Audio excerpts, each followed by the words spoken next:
क्या आसान होगा गीता कोड़ा के लिए विधानसभा की राह? सोनाराम सिंह को पड़ेंगे भारी या कोड़ा परिवार की होगी वापसी? अपनी जमीन वापसी के लिए कोड़ा दंपत्ति के लिए यह चुनाव कितना है अहम, देखिए खास रिपोर्ट।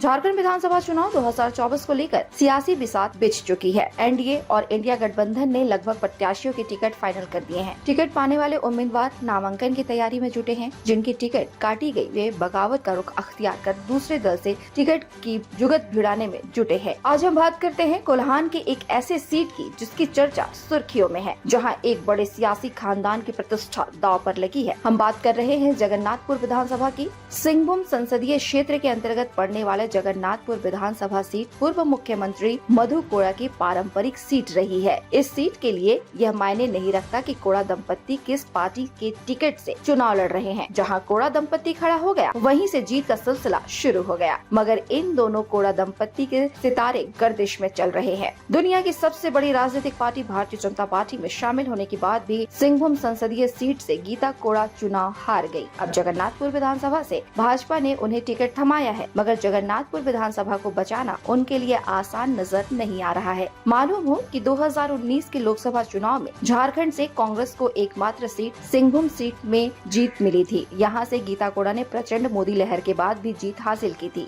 उसके बाद जगन्नाथपुर विधानसभा सीट से कांग्रेस के टिकट से मधु कोड़ा ने अपने सबसे भरोसेमंद सिपह सालार रहे सोनाराम सिंह को टिकट दिलाकर जीत दर्ज कराया। मगर भ्रष्टाचार के आरोपों से घिरे अपने पति मधु कोड़ा का राजनीतिक शुद्धिकरण कराने के उद्देश्य से गीता कोड़ा ने 2024 के लोकसभा चुनाव से ठीक पहले भाजपा का दामन थाम लिया, जो सिंहभूम की जनता को नागवार गुजरा और बीजेपी के टिकट से चुनाव लड़ी गीता कोड़ा इस सीट से बुरी तरह पराजित हुई। यहाँ तक कि उनके अपने विधानसभा सीट जगन्नाथपुर सीट से भी उन्हें पिछड़ना पड़ा, जो दर्शाता है कि कोड़ा दंपत्ति का जगन्नाथपुर विधानसभा पर पकड़ ढीला पड़ने लगा है। पिछले दिनों बीजेपी ने पूरे झारखंड में परिवर्तन संकल्प यात्रा निकाली थी। यह यात्रा जगन्नाथपुर भी पहुंची थी, जिसमें उड़ीसा के मुख्यमंत्री मोहन चंद्र मांझी शामिल हुए थे। सभा को संबोधित करते हुए पूर्व मुख्यमंत्री मधु कोड़ा ने झारखंड मुक्ति मोर्चा को कोल्हान में एक भी सीट जीतने नहीं देने का ऐलान किया था। इधर इंडिया गठबंधन ने इस सीट से एक बार फिर से वर्तमान विधायक सोनाराम सिंह को कांग्रेस के टिकट से चुनावी दंगल उतारा है। सिंह अपने राजनीतिक गुरु मधु कोड़ा के सामने होंगे।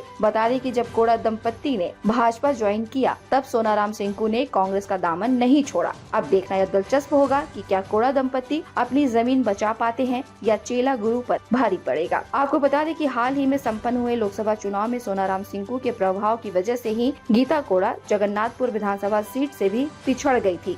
राजनीति के जानकार मानते हैं कि अपने राजनीतिक अस्तित्व को बचाने के लिए कोड़ा दंपत्ति के लिए यह आखिरी चुनाव होने वाला है। इसमें यदि गीता कोड़ा की हार होती है तो सिंहभूम संसदीय क्षेत्र से भाजपा के साथ कोड़ा दंपत्ति के राजनीतिक कैरियर पर भी ग्रहण लग जाएगा। Bureau report, India news viral, Bihar Jharkhand. ताज़ा खबरों से जुड़े रहने के लिए हमारे चैनल को सब्सक्राइब करें और बेल आइकन को दबाना ना भूलें, ताकि हर खबर की नोटिफिकेशन आपको मिलती रहे।